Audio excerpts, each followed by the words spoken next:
Live here. Live! But we don't have to necessarily know what that means. What's the someday of Black? I don't there's know a that we reason want- this story happens now. Ladies and gentlemen, the movie writes itself. Ooh. Well, I'm still streaming. How do I stop streaming? No! Happy New Year! welcome back. Here we are, 2023. Here we go. 2023. How did we get to 2023? I'm going to be 42 in 2 weeks' time. How did Well, that happen? I mean, I guess we got here by going through 2022. that's part of it. That's part of it. Yeah, by making it through to I bet 2023. we survived. We survived 2022. Yes. All right. Well, hello everyone, and welcome back to Ben and Jake Write a Movie. Yes. We're back to We are write back. this movie. Yes, we are. Yeah. And we're just back in general, aren't we? We're back. Today's actually been our first full day First back. We were off national yesterday holiday. because of Sunday New Year's shenanigans. Yeah. Kids were off 2023 is school going to be 2023 is going to be an interesting year in the writing world, in the world of movies and TV in general. Why I think do you think that? well, as we talked about last year, there is a looming writer's strike. The potential of a Everybody's writer's wondering, strike. Yeah. uh-oh, is it going to happen? Yeah. Might it I happen? know. I don't know. We'll see. I know. So we have no idea. Absolutely.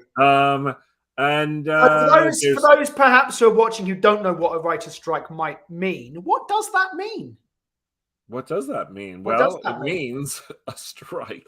If you don't know what Sure. a union strike means, it means we stop working. Wow, let's be clear about it. Let's be clear. yeah. We just wanted to do it because people might go, "Oh, I don't understand exactly what that means." So when you are in the union and you are a union writer, which when you get to a certain level as a screenwriter, you have to join the union. You actually have to. You agree to abide by union rules. One of which is if a union action is called, you have to abide by that. So, like Rule 23 or something like that, or again? is it Rule 23? Yeah, something like that. Something Yeah, like that, I forget it. But you have to abide by the rules of the union. Right. So that means that you'll not accept less. And there's a bunch of rules. Yeah, But one of them is if a strike is called, then you have to. If you are doing work for a WGA signatory, you are not allowed to work during that time. Mm-hmm. Even if you had deadlines due, even if you're in the middle of something, it's literally pens down, pencils down, anything down, anything down. And Put you it all can't down. sell anything new as well. Yeah, you can't sell anything new because you're absolutely right. You can't All start buying and all negotiations. working stops. Yes. Now, Now, luckily, you can't go ahead and write a spec. Well, that's true. Yes. I mean, technically, a spec isn't for a union company. It's for yourself. Yeah. So you're allowed to keep writing, just not you're not allowed to get paid for it. Yes. Yes. And it definitely is. I mean, since we've been in the union, thankfully we've avoided multiple strikes. But there have always we've taken two votes or only one. Have we taken two authorizations? We've taken two authorization votes. Yeah. Since we've been close a couple of times. There was one time in particular I thought, oh boy, we're going for it. Yeah, the last major strike was in 2000 and it was 2 cycles ago, so it was 2017. Right, but what was it? Was it 2008 when the big one was? 2007, because I just moved to LA. And it was going on. I lived right around the corner from the Writers Guild. Yeah. It was, and I was an actor at the time. That was a tough strike. That led to reality television being everything that we watched for a while. Yeah, absolutely right. Because they aren't governed by the same contracts. It's not right. It's not written, although it is. Yeah. But it's not. But here's, it's interesting. This strike is different to a certain degree than that strike because the state of the industry is in a very different place. It looks different, and it's really interesting to see, isn't it? And it's interesting. I was having a conversation with a writer friend of ours about how and we talked a little bit about this last year about how the film industry is a kind of very different pipeline than the TV industry, and how that the reaction towards an impending strike might also be different for that. But I was thinking about it going, first, back in the day, most shows, were like 20 to 22 episode series. Yeah. So in theory, a company thinking a strike was coming could rush their writers through writing as many episodes as they could, and then they could continue in theory to make that television. Now it gets a little tricky with showrunners and producers and things like that. And there were a lot of shows that were cancelled because there were, but I don't know 100% whether they were canceled because no one showed up to work, or were they canceled because they literally had no scripts to produce. I think it's a combination of the two, isn't it? I mean, yeah. Heroes famously right died because of the writers' strike. But one of the conversations that we were having, I remember before the other strike, and I don't know 100% what the answer would be, but let's say you're a showrunner on a show. Well, your job as a showrunner is actually, you have two different jobs. You are a writer governed by the Writers Guilds, but you are also a producer who has producer roles that do not entail writing. And so it's tough though, isn't it? Because if you're shooting a show and the director says, we need a new line right here, we need to rework this scene because it's not working. Right. But that happens all the time on movies and people don't get paid for it, or on TV shows and people don't get paid for it. I mean, the director could come up with a line in the moment. The actor could come up with a line. A producer can come up with a line. Yeah. I don't know what the rules are for it, though. Like, what's that? I don't know what the rules are for it, though. Like, can a producer who works in television, who is also a writer-producer, stop writing but continue producing? I don't know. I doubt it. I doubt it. Because again, at what point is it, we need a new line? Well, we can't ask the producer because he's also a writer. But it's about writing services. So but also, let's be clear. If you are a producer who is also a writer, and that your livelihood is also tied to what's going to happen coming out of a strike as well. Right. We're talking about residuals. Sure. Yeah. Would you want to say, yes, I'm going to keep working as a producer to get this thing going? Right. While my whole writing staff, is on strike. Well, then why do you think that? Because this is what they always talk about, that studios are going to order more scripts in a frenzy before the strike. If they can't go off and produce those scripts, what's the point? Yeah, I mean, I think it applies to film. I think it does apply to a certain degree to television. I guess it applies less to film than television, because film has a much longer backlog of a pipeline where they've got movies that are in post for a year. Of course, absolutely right. And it's not like you're going to fast-paced schedule that television's on. It's not like you're going to buy a bunch of scripts right now so you can have them in development for the next 6 months and do punch. Exactly, it wouldn't make any sense to like feeding frenzy on movie screenplays. But I do hear, and this same friend of ours said that they talked to a executive who was like, can you have 3 scripts ready by March? Right, and that's in TV. And it was in TV, and it clearly had to do with the strike looming, and it's what we hear all the time. A bunch of writers have brought up, in fact, even in the comments, I forget who it was, of this podcast, they brought up this idea of their agents saying that there's going to be this huge feeding frenzy of people, a buying frenzy. I just wonder how does that work? And I wonder how it worked in the last strike. I'd love to have a guest on that could speak to that. We should get Charlie Polypen. Yeah, because I don't actually know the answers to these questions. And I don't know if a show that buys up, 10 scripts and gets them all done quick before the strike. I mean, I remember before when we authorized the last one, there was all this we have to finish this before we might strike. Yeah. What do they do with those scripts once we go on strike? Yeah, we should let's get some people on. I'm also thinking that there are a couple of TV people that we've worked with We could actually get on, Yeah. bring them on our show too. Yeah. A bunch of names that would be really Yeah. great. That would actually help us through and understand the potential for the writer strike. But ultimately, the reason that the writers might strike, I know we're saying writer strike, it's not definitely happening by any means. There's just rumblings of it. But the reason that we're doing it and discussing it is because the world's become streaming. It just has. It just has. And it's so interesting to see that the reason that we struck in 2007 was over this new media and what that would look like. And sure enough, this what the industry has become.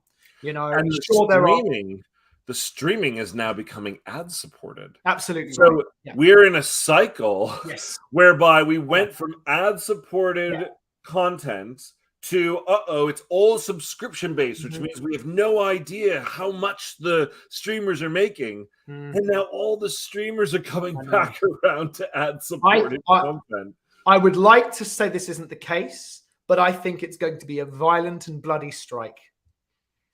Yeah. Because I think we are at this point now where this is our revenue, the vast majority of it. And there's obviously there is still regular television and regular television shows, but when movies are getting made for these services, ours is an example.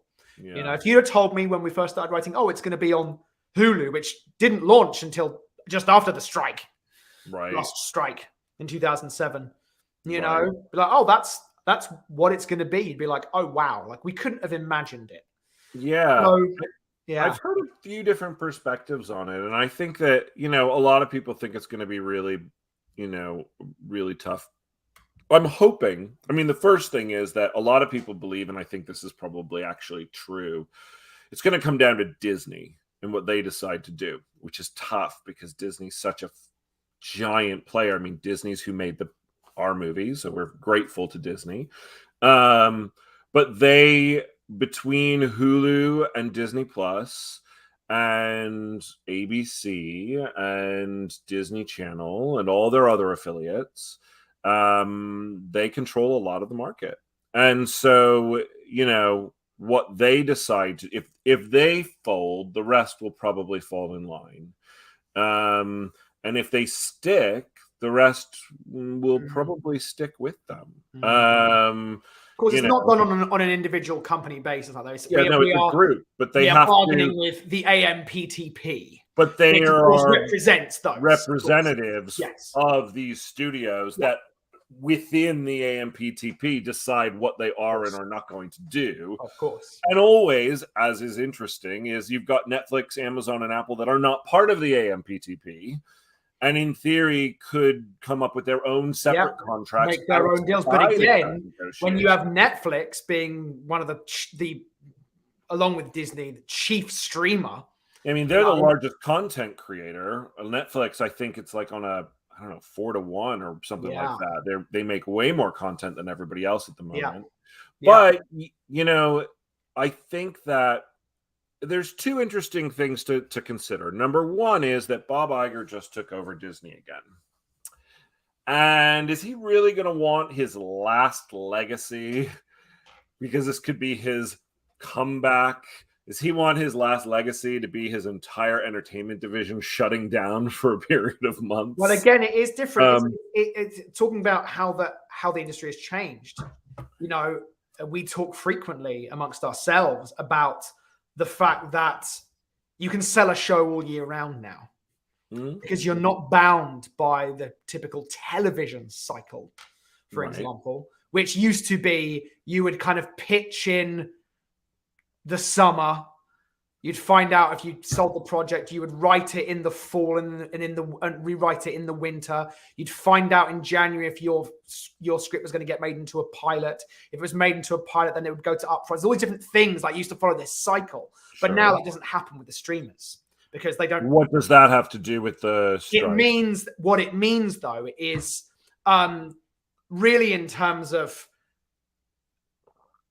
you're not stuck in a television cycle that would the strike would completely interrupt and will completely interrupt if it happens network television because they are under this very strict cycle and would have to replace those shows Right. with other things. Now, don't get me wrong, it's going to affect the streamers, absolutely. But it's not going to be like, if it's like, oh, we have to wait 100 days, then sure, that's a 3-month period where nothing is happening. But it doesn't mean that a show has to get cancelled, for example. Whereas that was what was happening last time. As a bunch of these shows got cancelled because they just weren't making them. They, it wasn't like, oh, let's just pick it up. They didn't know how long it was going to last. So anyway, I think it's slightly different. I'm not sure whether it helps us or helps the streamers, but it's just worth observing that it's a slightly different model now.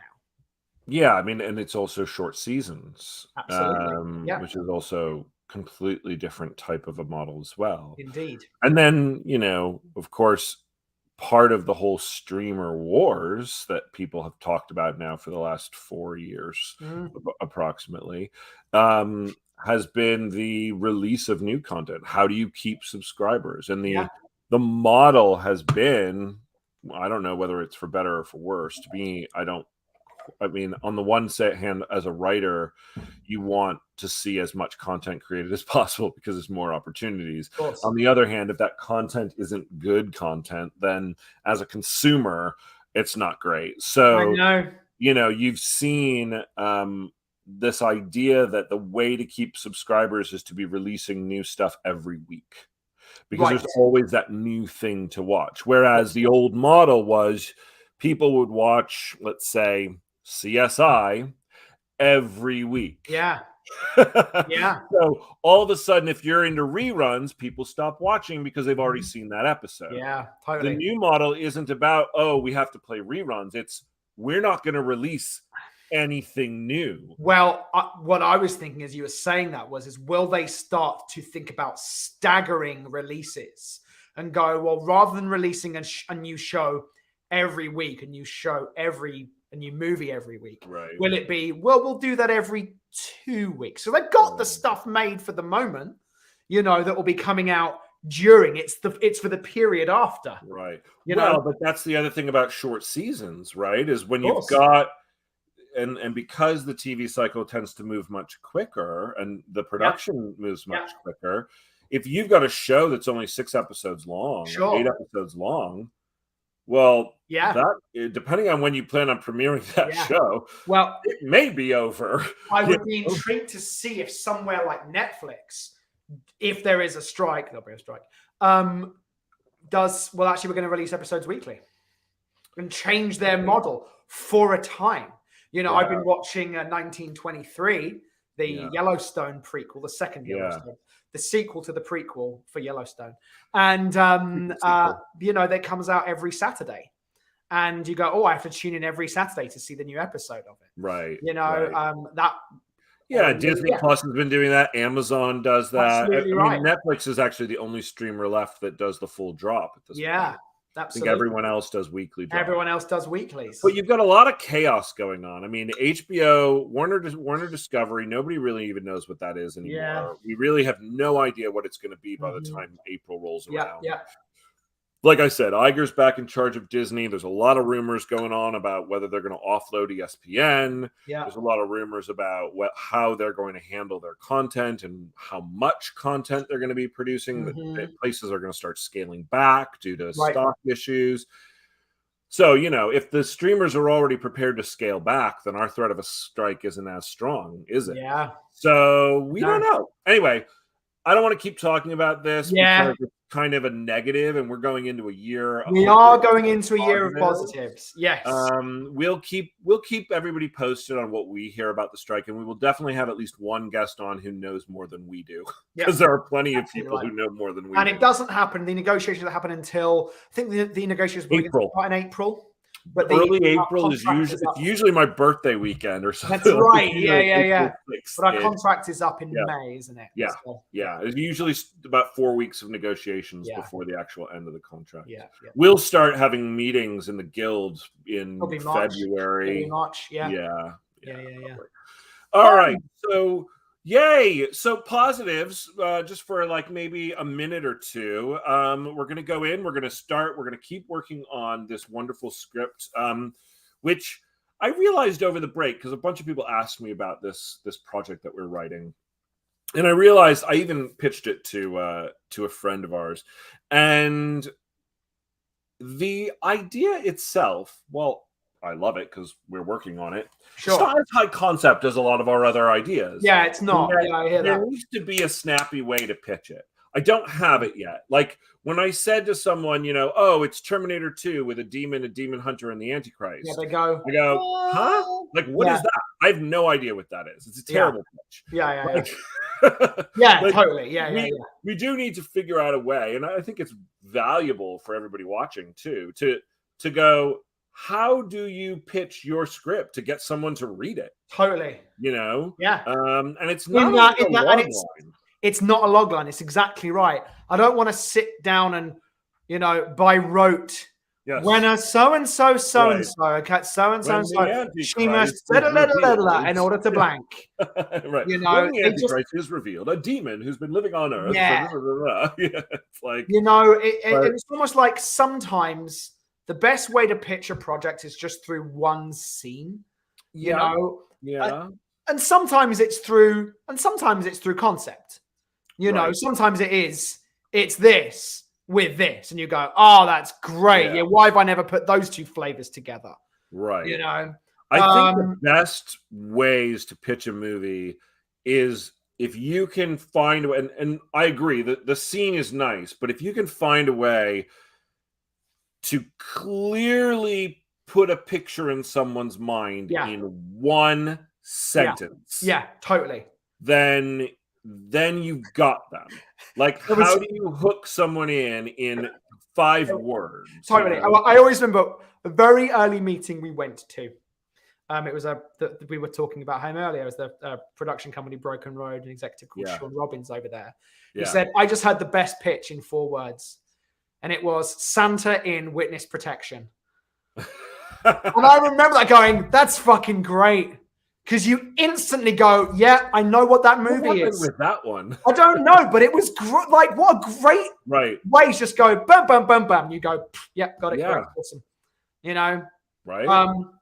And again, sometimes it can be concepts together. I'm not, I don't always like relying on it's this meets this, or it's this with this. No, I don't think so either. But I think about like Winter's Night, which was a complicated script, but an easy pitch. The origin story of Santa Claus told as a Viking action adventure. Great. Cool. Okay. I get it. I'm intrigued, and I want to know more. And I want to know more. You're looking for. I want to know more. Not going, huh? Yeah. I don't. The princess being Die Hard with a fairy tale princess. You go, oh yeah, okay, cool. Like it takes you, and then you go, got it. Meets the raid. Yes, absolutely. But you start to place those things together, and they go, oh, nice. And there are other things where we've done, short, quick pitches where you go, oh, that's really cool. Yes. I don't feel that on this movie just yet. And I'm not sure why. It actually worries me deep down because I hear that. It starts to make me think that maybe the concept isn't quite as clean as it needs to be. Sure. So it's just something I think to bear in mind as we move forward, to go like, what is the hook of this movie that makes people go, oh, that's a movie? Because that's what you want. You go, that is a movie. I see it. That's a movie. Yeah. And right now, I like our characters. I like our setup.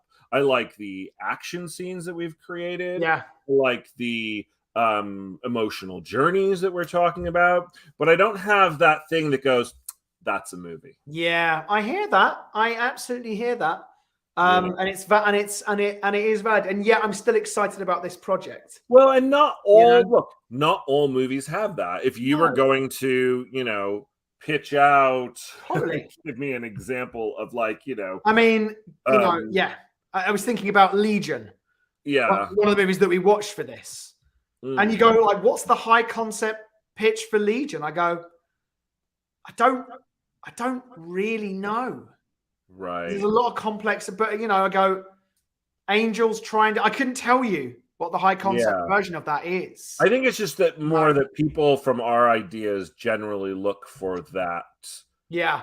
In what we're trying, in what we normally do, there are great movies like I wouldn't know the high concept pitch of, but Like, Yeah, I mean, but at the same time, usually you could probably in one sentence go, like, I know what this is. A group of people get stuck in a diner during the war between heaven and hell. right. We go, oh, that's Sure. interesting. Yeah. Yeah. You know, Sure. Yeah. that's a very easy quip of a high. Oh, Yeah. cool. And then you go into a scene. Imagine this. They're you know, whatever it is. But there's Yeah. a very easy, quick. There's Oh, something about, and it's not this, but that I like in terms of this concept about a demon and a demon hunter team up to save the life of the Antichrist. That has okay, two forces I would normally not put together. right. Teaming up to save this. I go, there's an intriguing thing, and yet that's not it. I don't think that's it. Yeah, it's because not. there's a The other chase thing, quality to it. There's a movement quality to it. Saying it's midnight run with a demon and a demon hunter, and the Antichrist goes, "Hang on, wait, what?" yeah, you said comedy. Yeah, It's an interesting conundrum. yeah. And the other thing is, and this is just totally like, I think it's me maybe thinking a little too getting a little too kind of businessy or heady about the technicality aspect of things. But when you say a demon and a demon hunter, Yes, it's not immediately exciting to people. sure. And I don't really know how to explain that other than just Yeah, I hear you. probably end up with a bit of an eye roll. Even though it's cool as fuck, Yeah, it kind of eye rolls. I mean, it was one of the things. The Antichrist, really? Yeah. Like, is this like versus something like Constantine? There's something I want, like if you were going to talk about him and that story, I don't feel like there's as much of an eye roll purely based on the type of words that you would probably use to pitch that story. Right. And it's funny how sometimes like those simple little words like demon, like just the word demon makes you go, Well, is this a movie I want to make? I know. And if you remember when we had a conversation not on camera about another project, I was bumping against demons. Yeah. Because I was worried that demons felt like worn territory. But here's the thing. I don't think they feel like worn territory if done in this way. I don't think that's the problem. Yeah. I think that like when you see a demon, because they are a demon in like The Exorcist or in The Conjuring or what, I mean, it's basically what they are, right? Absolutely. But you don't roll your eyes at them. No, you don't. It's the way that they're done, isn't it? I think it's the absolutely way that it's presented. Yeah. And the way that it's also presented. When you say, a demon possesses a child and wreaks havoc on their home, you don't eye roll. Totally. But like a demon and a demon hunter team up. I hear that. Really? Yeah. Unfortunately, this happens sometimes. Yes, Jacob. Hey, Jacob. Constantine. Hi, Jacob. Is an exorcist, not a demon hunter. But yeah, the idea of demons being present in that movie, I guess, is what I'm talking about. Yeah. I think that it's something to think about in terms of the way that we describe the characters and the way that we describe the and it's purely a word choice. Yes. It's weird how that happens, I'm going to add that part of the reason I feel uncomfortable with this idea, and it's not meant to be a negative about this idea, it's actually about me. I feel that we have lived in the space of less so with the princess, but like taking something that everyone knows and reimagining it in a way that we've never seen before. We've done a lot of that in our work. We continue to do a lot of that in our work. We're talking about that with something else right now. This doesn't fit into that paradigm. And so for me, I go, this is definitely a movie. It's absolutely a movie. Oh yeah. It's not the kind of movie we've written before. We haven't written a lot of stuff set present day for one reason or another. Just hasn't happened. Just hasn't happened. We've maybe written one or two things professionally that are set in today's world. Right. And even they had, it's obviously there's fantastical elements in this too. Yeah. But I go, oh, this isn't what we normally do. And it's not like we're writing, a drama. It's still action. It's still fantasy elements. It's still got a quality to it. Totally. But it's not the kind of thing that we've typically even the princess was. Imagine a fairy tale castle, but it's fucking Die Hard. You're like, there's the concept that I already know, that being a princess stuck at the top of the tower. This really isn't that. It's taking elements that I understand what a demon is. I understand what a demon hunter is. And I understand to a certain degree what the Antichrist is, all conceptually. But it's not the kind of thing that we've done before. And I think that's okay. I do too, yes. It's finding a way to express the idea, and even in the writing as we get into scripting, to express who and what the characters are in a way that feels cool and fresh and modern. Yeah.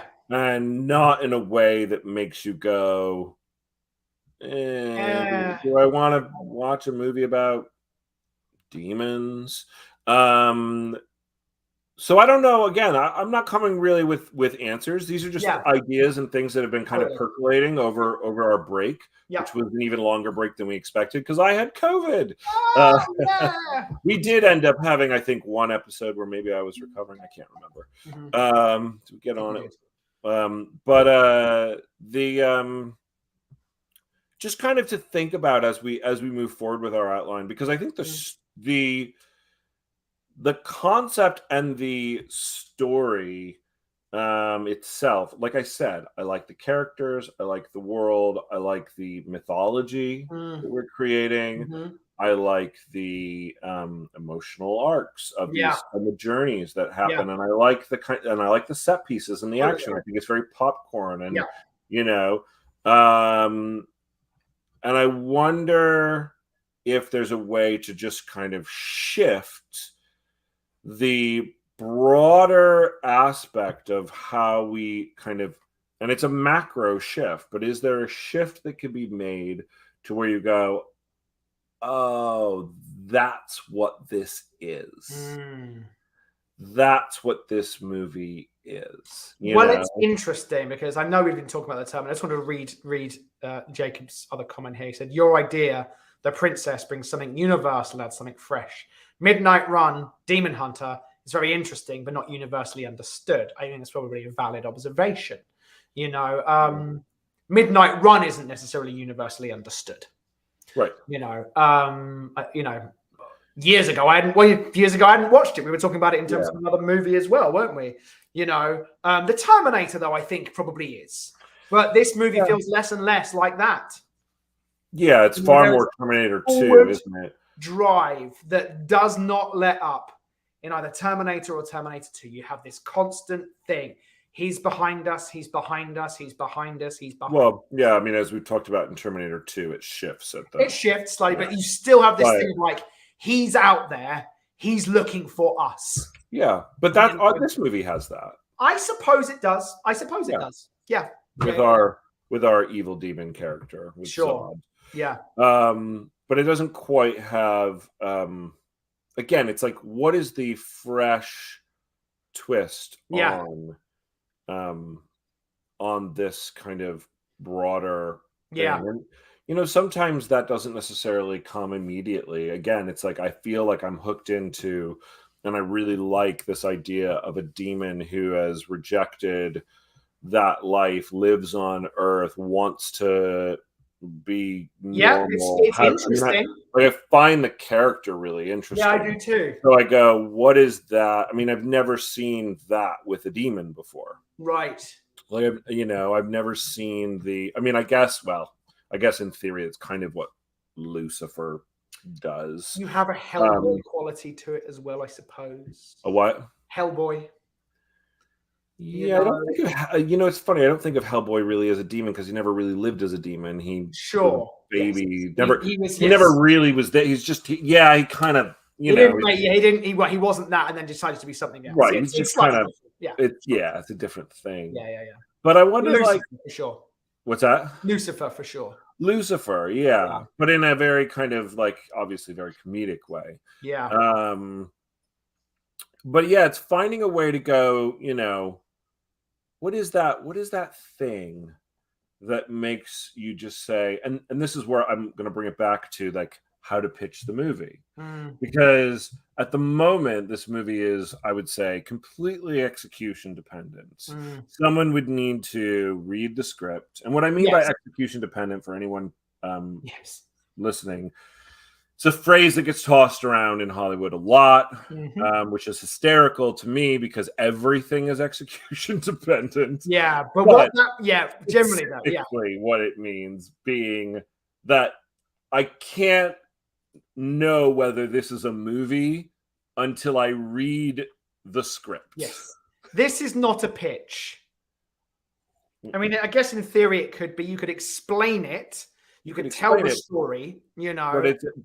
but as it currently stands in its current form, this is a movie that somebody reads and either loves the Yeah, script yeah, and thinks it's brilliant from a read hmm, or doesn't. It's yeah, not something that sells on concept alone, yeah. Yes, I you agree. know, I agree.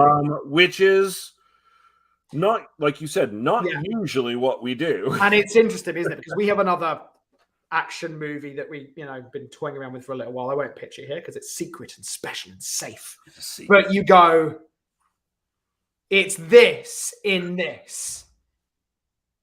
And it's like, oh yeah, great, got it. Right. I mean, we'll hear the rest, but I already know what that movie is. It sounds The really concept itself is always yeah. the anchor. Yeah. It's interesting. So when we were on set in Bulgaria for The Mm. Princess, I was having a really great conversation with our director, Lee Van Kit, or Kit. Yeah. And Kit was saying, and we were talking about the script and how it'd been through all these changes, but at the end of the day, it kind of came back to basically being the original script that we sold, Mhm. minus a bunch. There were a lot of omissions, but that basically he was saying that the reason it stayed what it was and never could have Yeah. changed was because the concept itself was the anchor. That Yes. it was always going to be a princess like a Rapunzel stuck at the top of the tower Yeah. who fights her way down level Absolutely. by level. There was no other version of that movie. It always was going to be that, Yes. no matter how much you wrote around it. Mhm. And I think that there's something, and he was saying, he's like, that having that anchor in a concept is not only what drew him to wanting to do the movie, but to him, what makes the best movies, the best ideas, are things whereby it doesn't matter how many writers come on after you, it will Yes. never Well, change. yes. And actually, that's what I think really is fundamentally meant by high concept. Right. Like the core concept of the movie is the most interesting part of it. Right. A princess in a fairy tale tower fights her way down to free her parents. Right. That is the concept of the movie. It's easy to understand, yes, but it's big and bold and in your face. Right. Everything else hangs off that. Yeah. And so to do anything else would be a different movie. Absolutely. And that's, I think, the thing is like, if the concept could be done in 10 different ways in 10 different movies, then it's not, then maybe it's not strong enough to anchor your script. It's a very interesting there should observation. be only one way. Yeah. In a sense, in a sense, it's like, we joke because that, there's that little clip of me saying, the screenplay writes itself, but what that means is that like, there kind of is like really just kind of one way Yeah. to write a great concept. It's going to have the beginning, middle, and end is just going to present itself as essential to completing that concept. Yes. And I think that there's just this kind of there's that kernel. Yeah. I don't think we've landed on it with this one yet. You might be right. I hate to say that. You're allowed to say that. It's but I don't know that we have. And I think that it's really important for us to have figured out exactly, truly what is this movie. Like, you have to be able to say, what is this movie? Yeah. Well, it's funny because I just pull it back to those earlier conversations, and Dean's on as well. He just said, establish that North Star, and fingers crossed every aspect of production heads towards it. Yeah, cheers, mate. I think that's right. It's going, this is it. But I think of that initial thing that got us, but I'm talking for me, excited about it. And for me, it was the kind of confluence, and actually the Demon Hunter was something we added later. So I'm going to take him out for the moment, just in terms of what I found in me exciting. Because a demon must save the life of the Antichrist while being hunted by, it was the Midnight Run Terminator aspect of it. There was a chase movie, an action movie, with an unlikely pairing, a la something like Midnight Run. Right. That I go, oh, I was really intrigued by that. The other versions of this story that we talked about way in the past, and again, this was not intended that we talked about, was like, oh, is it, a werewolf hunter and a werewolf? Take whatever, or a vampire hunter and a vampire, in a Midnight Run style situation, slowly over the course of the movie. But what's interesting? The problem with, I think, even phrasing it in those terms, and is kind of just what I was going back to a moment ago, which is that movie could be anything. Sure. I don't know what that movie is immediately. Right. I know that there could be a really fun story there when I read it. Yeah. But I don't know, like, a demon has to save the Antichrist. Sure. Could be anything. Yeah. From a story perspective. Right. From yes, there's a concept there, but it doesn't immediately say, here's what it is. Sure. Whereas, say, for example, if it were, I'm just throwing, it's not this, but I'm just kind of trying to nail in what you're talking about. There's a railway system between Los Angeles and Denver, and is a criminal being transported on it. You've got to get, the vampire from Los Angeles to Denver in the space of 24 hours. I go, okay, I understand that this story takes place on a train over 24 hours. And I immediately start to kind of have a bit more of a structure to pitching out that idea. Even in ours, it feels slightly amorphous. Yeah, like the concept, if you were going to do, snakes on a train, it's obviously, there's no doing that movie without a train moving and snakes attacking people. Yeah. Like, there's no other version of that movie. The train's going to have to start. The snakes are going to have to attack. Yeah, right. They're going to have to survive. Like, that's what the movie is. Yeah. And that's ultimately, as silly as it is, it's a very kind of high concept idea in that sense. There's no going back. That's the movie you're going to get. Yeah. It's interesting because I don't know that, for example, something like The Terminator or Terminator 2 are easily pitched movies from that perspective, from a high concept perspective. I go, if James Cameron didn't write that script and go off and make it himself to pitch, so there's a future, and they make these Terminators, but they have, but maybe it is actually. I'm going to talk myself out of it. It's like, maybe there is. a robot from the future comes back to stop the head of the resistance so that they can win. Yeah. And you go, well, that's what the movie is. The robot comes back and she has to fucking kill the head of the, like Totally. it's that small. That's the Yeah. movie. And there's no other way around that plot. Yeah. The plot is part of the concept. Completely. And that's an interesting way to phrase it too. It's like when the plot is actually part of the concept, where the two things go hand in hand. Yeah. Is interesting. You know? I agree. So I suppose then, though, I mean, the reality though is this, isn't it? Is while there might not be, or currently isn't, a super clean way of pitching this, right? In that way that we typically do, right? As I said earlier, I do still feel that this is a movie. Yeah. I do still feel that but I think it's important for us to get back to what we like about this concept and have that be infused in every page of this. You know, there is constant tension because at any fucking moment, the demons have been sent to get this girl are going to get her.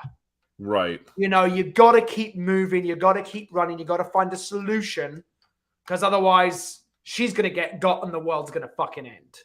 Right. You know, so I think that's something that I still really like about it. And I love that forward drive of it. And I never want to get to a place in our story where that tension is relieved until the end. Yeah. Yeah. You know? You never want to be like, oh, just Sarah Connor and Reese hanging out in Cabo. You know, it's like all the time we got to go. Even in Midnight Run, all the time the clock is ticking. Got to get him there by Friday at midnight. If I don't, I failed. You know, and maybe, again, I know we talked a little bit about, oh, there shouldn't be that kind of clock, but maybe there should. Maybe there should be this. Well, there is a bit of a clock because we know in the current iteration, as the tattoo is getting bigger, continues to form, there is a clock. Once it's done. It's done. It's the Marty McFly picture. Sure. I don't know when that is, though, as an audience member. Well, you will when you see it in the book. It's again, it's the Marty McFly picture. Still. You don't know how long the Marty McFly picture is going to take to fully disappear. I guess there's also but you do. The Marty McFly picture isn't just automatically disappearing. It's disappearing because he's had a hand in making it disappear. You know, when he gets there and he bumps into his mum, and it happens with him rather than his dad, rather than with George McFly, things start to go wrong. There are things happening in the plot that are making that happen. Biff is there. No, I've got to stop Biff. I've got to make him. Well, yeah, I mean, that movie isn't the best example either because it has the symbolic ticking clock of the picture, but it actually and then the literal ticking clock. The clock tower, of course, literal clock tower. Yeah. So there really is a solid ticking clock in that. That is, yeah. I mean, I love that movie. It's so great. It's just so great. It's funny. My eldest son today was like, "I want to watch this movie you're talking about, Back to the Future." I'm like, "Great, let me change your life, son. Let me change your life." Yeah, no, it's so good, but you know. Maybe we do look at it and go, you know, is there a literal ticking clock? Is there the eclipse is going to happen, and when the eclipse happens, also the mark of Cain will fully appear, and boom, you know, you know, is there a way for the sands of time to basically be falling, the clock to be ticking? But I think that along with that, and that's and it's interesting because we're in our second act, moving into Act 3 section of our outline, which we haven't even opened today, but it's okay. We're getting back into it. This is the process of getting back into it. This is the process, what it looks like. 4 weeks? 4 weeks. Has it been 4 weeks? It's been 4 weeks. I was in Hawaii, then I had COVID, then we had 2 weeks off. I think we did something about final. Didn't we do something in that on that? Maybe we didn't. I don't know remember if we did anything on the script. We had a bunch of interviews that were really a bunch of interviews. Yeah, right. There you go. A month away from a project. This is what it looks like. This is what it looks like a mess. If you've ever had a month away from a project, you usually come back and go, "Fuck, I don't like this thing." Especially, it's okay if you finished it. A month away from a finished project is a good idea, you know. But a month away from it, you're just in the middle of Act 2. You're like, I have no idea where we are. I know, but it's okay. It's all right. This happens to us all the time. You know, I think that if we could land, like I was just thinking about it as we were talking, and I just go, you know, if you were to say, like the Antichrist as an idea, or a demon as an idea, as a trope. Is there a way to take those big tropes and flip them in a way that's part of the core concept? It's like, well, it's funny, isn't it? Because we kind of do somewhat, you know. Well, we do, especially with Charlize, and we don't. But I think part of the challenge with that is, like, when you say the Antichrist, I go, I don't actually know I don't have an image in my head for what that is. There isn't a clear Rapunzel at the top of the tower, or picture of Santa Claus but with a Viking axe. Like, totally. I don't immediately go, oh well, I know what the Antichrist is. Oh, you're gonna make the Antichrist like that? Oh, that's fun. Like, right. I don't know what that is. And while a demon is interesting, and I've seen demons in lots of different forms, there isn't one single common trope for that either, to where I go, oh, that's a version of a demon I've never seen before, because they're so often showed in this one particular way. But there is a version of this movie that I still really respond to, and it's something you kind of just said before, which is, it's like, when the Antichrist is upon us, the only person that can save humanity is a demon from hell. Totally. Like, I mean, that's interesting. Like that, yes. You go, okay. Yeah. But that is not tell me what our script is. And it's not conceptually what the story is. It's not. I mean, it is, but it's not conceptually what the story is. You know? I mean, it is. It still is. The Antichrist is upon us. A demon is the other person that can save us. I mean, totally. It is the same. Yeah. But, like, that's like your really quick, like, oh, I get it. You know, like, the Antichrist is upon us, and it's the humanity's savior is a fucking demon from hell. Yeah. You know? You see, there's, you know, I was talking earlier about, like, is there a way to pitch this with a scene? And this isn't it, but I'll just play with it for a second if you'll let me.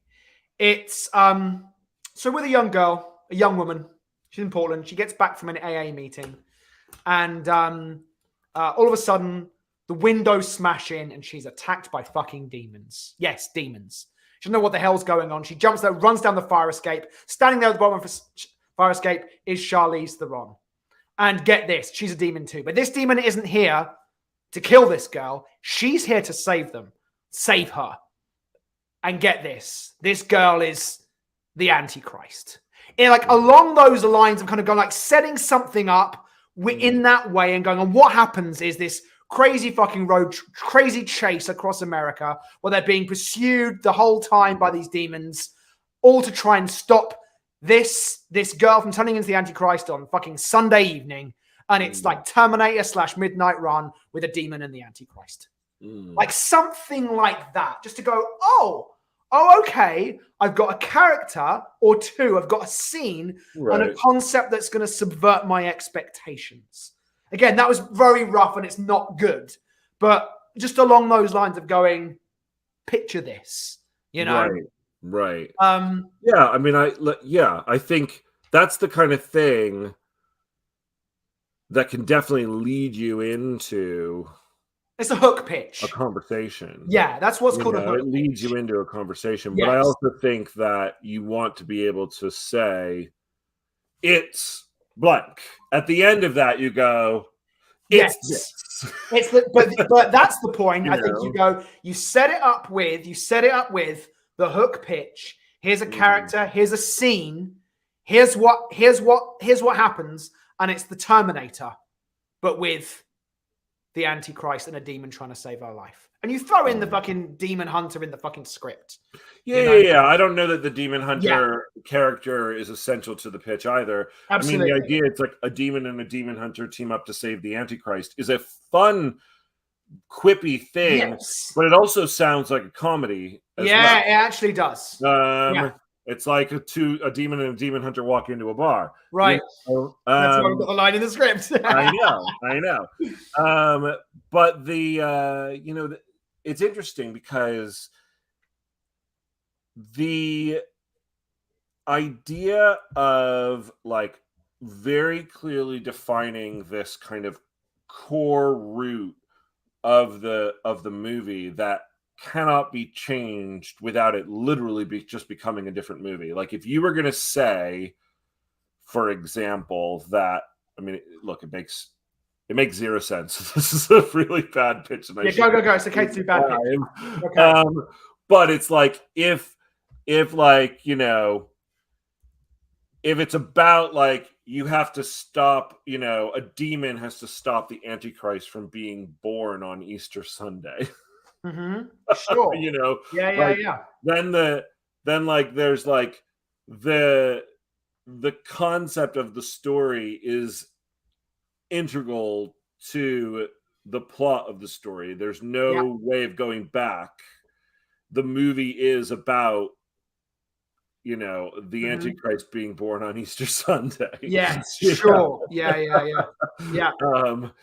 I don't know. Again, terrible pitch, but you got to have lots of terrible pitch. You got to break a lot of eggs before. Jacob just mentioned to us, you may want to check out Servants of Twilight. It's a book by Dean Koontz, also adapted into not a great movie. Covers some similar territory. Yeah, it was written under Dean Koontz's pseudonym Lee Nichols. The Servant of Twilight is a novel by American suspense writer, originally released under blah, blah, blah. The book's plot revolves around a single mother being tormented by members of a religious cult whose leader believes the woman's son to be the Antichrist. So it plays in adjacent territory, but not the same thing, but worth having a little look. Yeah. A private eye helps a woman whose son has been pegged as the Antichrist by a cult leader. So, I just came up with a really interesting twist. Go! What's the twist? Okay. So Sam is forming this mark of Cain, and everybody thinks that she's the Antichrist because she's the one. The energy came from her. She's releasing this demonic aura. The Antichrist, the symbol is coming on. But there's something weird because Sam isn't showing signs of turning into a demon. She's still human, and Charlize and can't quite figure out what it is. What it is that Sam's actually pregnant. No, that's where I was going to go. Yeah. And they discover that actually the Antichrist is inside her. What does that do? It's just a twist. Oh, it's okay. It's just a twist.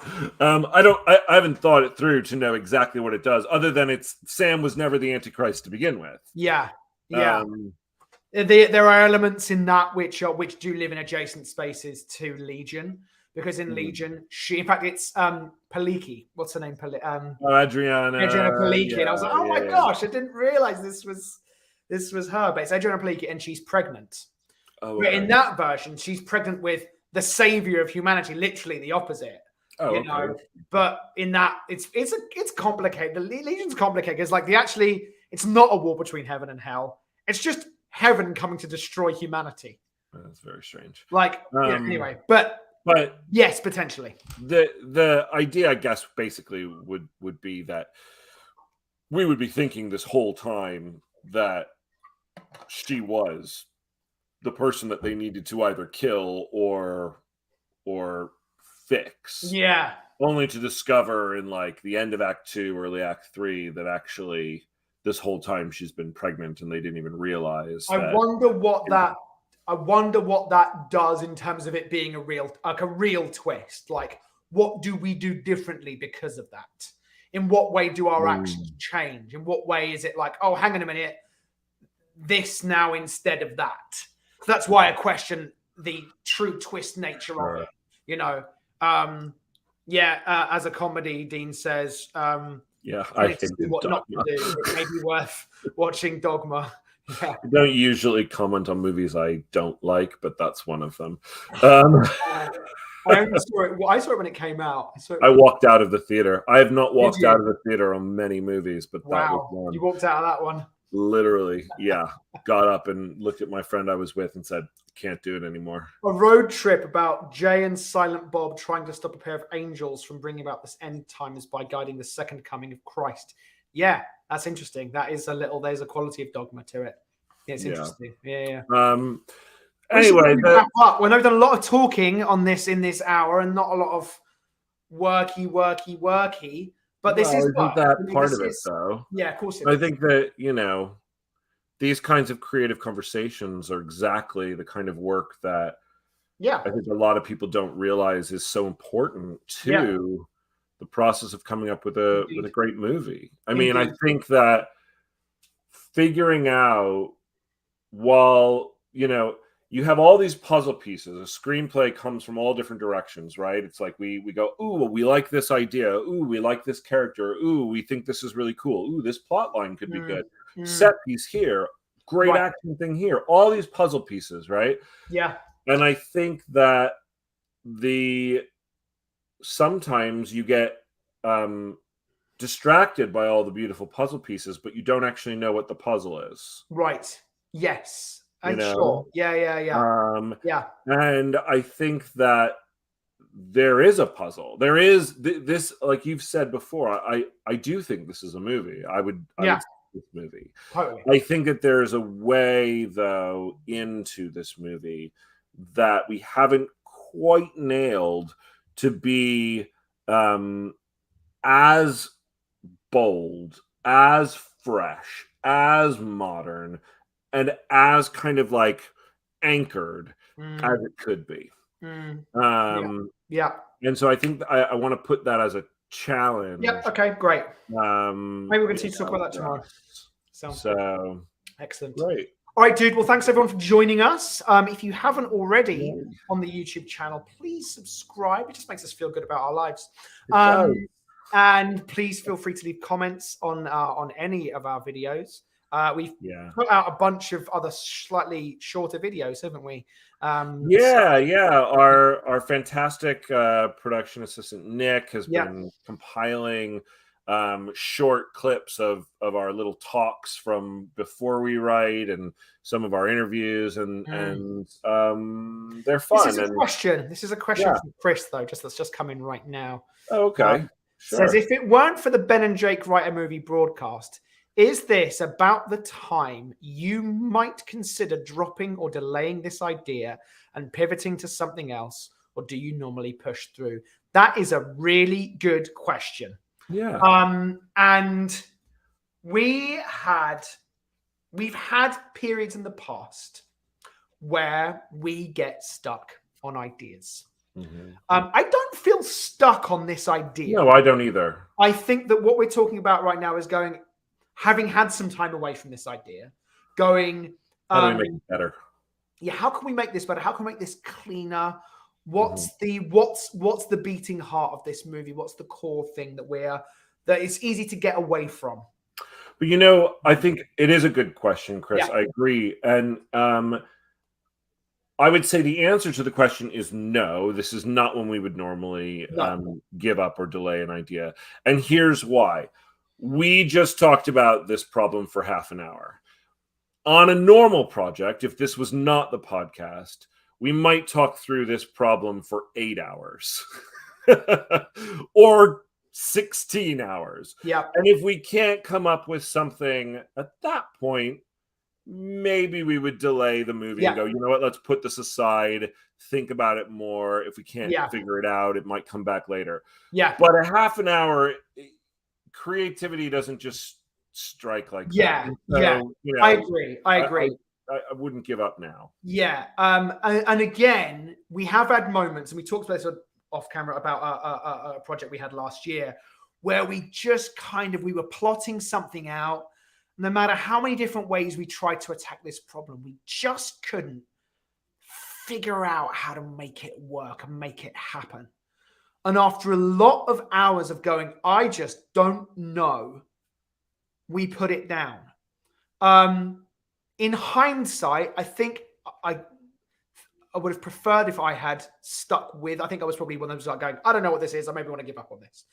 I think that it's, and I talked about this at some point on the podcast and some earlier episodes, that feeling of uncomfortability is, as the name suggests, uncomfortable.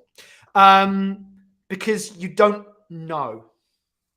And I think sometimes that energy can lead to stopping asking questions. I think that's when the problem happens, is that if you stopped asking questions, or is it this? Could it be this? Well, what about this? That's when I feel like it's time to go, I just don't know what it is right now. But if you can keep asking questions and keep with that creative curiosity, it's about curiosity, you know? I think if you can keep with that energy and make yourself keep with that energy, even when it's hard and you don't want to, I think there are always ways through. I agree. I agree. And I think that you got to give yourself some time and space, and with those questions, realize too that your first draft is never your final draft. No, that the movie will continue to evolve. Yeah. And sometimes the movie evolves into something you didn't even realize it was when you started. Absolutely right. And that's okay. I mean, Winter's Night wasn't a Viking movie when we started writing it. No. It was a movie about medieval knights. And that just changed, and that's okay. And had we taken it to market as a movie about medieval knights, I don't think it would have sold in the same way. I know, absolutely right. So it's just this is the hard part, and you just got to stick with it. So thanks everyone for commenting. Thanks, Dean. Thanks for your comments. I love the engagement. Yes, thanks, Marius. Nice to see you all. Thanks for joining us here. We'll be back again tomorrow, 2 p.m. PST. We will. That's 10 p.m. in the UK. That's 10 p.m. in the UK. All right, everybody. Thank you. See you again next time. Bye. Bye-bye.